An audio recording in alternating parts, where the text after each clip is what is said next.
Good day, I'm Stephen McHugh, and this is your JIS News for Wednesday, June 19.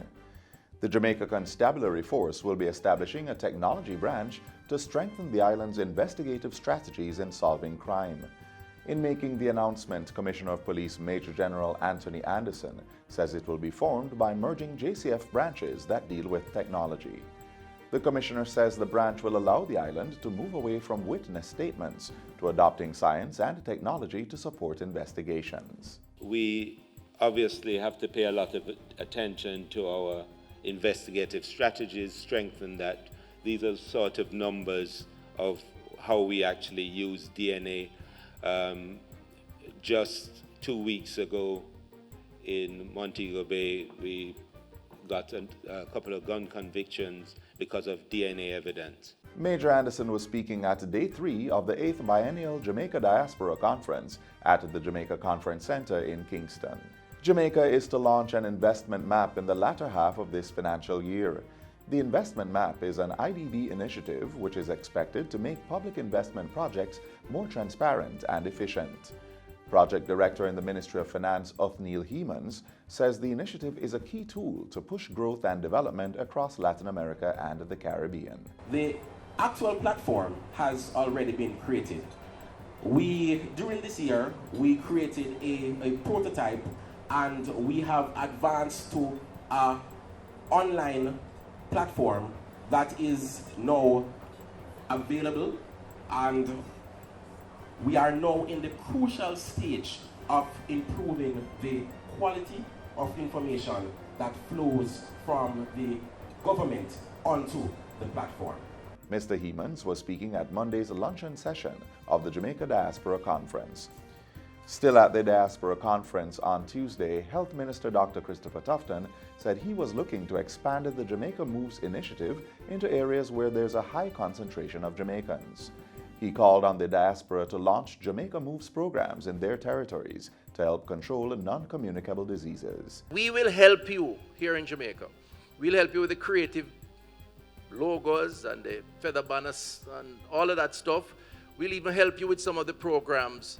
But I'm suggesting it would be nice to see Jamaica Moves Washington, Jamaica Moves New York, Jamaica Moves Fort Lauderdale or wherever, set up, bringing Jamaicans together. In other news, Jamaicans living in the United States now have access to homegrown East Indian and Julie mangoes. Last Thursday, 12,000 pounds of mangoes left the Sangster International Airport Export Complex in Montego Bay, destined for the U.S. The first shipment to be exported to the United States in 20 years was facilitated by the Mango Irradiation Program. Minister without portfolio in the Agriculture Ministry, J.C. Hutchinson, used the function to call for greater promotion of Jamaican foods for the export market.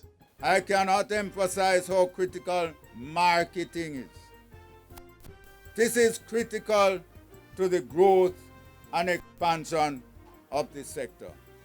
It is estimated that some 1.6 million Jamaicans reside in the United States, and most of them are in New York, New Jersey, and Miami. It is up to us to get our act together and ensure that we can sustainably supply the market with mangoes of the highest quality. Mango exports will continue twice per week until the close of mango season in late July. Former Prime Minister Edward C Agha has been hailed as one of the country's greatest institutional architects. That and many other accolades were expressed during yesterday's special sitting of the Kingston and St. Andrew Municipal Corporation in honor of the statesman. Jamaica's fifth Prime Minister, Mr. C Agha, represented the constituency of West Kingston from 1962 until his retirement from active politics in 2005. Mayor of Kingston, Delroy Williams, says Mr. C Agha was instrumental in building many of the island's strongest institutions. As a city, we are grateful for his work and vision.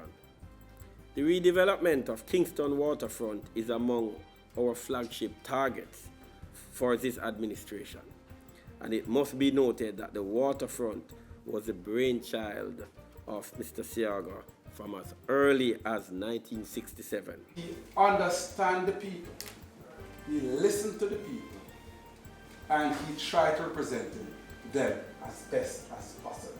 And finally, government has commissioned a statue in honor of Mr. C Agha. Culture Minister Olivia Grange made the announcement last evening at the Arts in Tribute function held in honor of Mr. C Agha at the Little Theatre in Kingston. Information will be announced at a later date as to the statue, who will be doing the statue, and where it will be mounted. The Arts in Tribute drew a large crowd with patrons from all sectors of society paying tribute to the late former Prime Minister. The funeral for the island's fifth Prime Minister, who died on May 28, will be held on June 23 at the Cathedral of the Most Holy Trinity, with interment at National Heroes Park. And that's it for JIS News Today. I'm Stephen McHugh. Thanks for watching.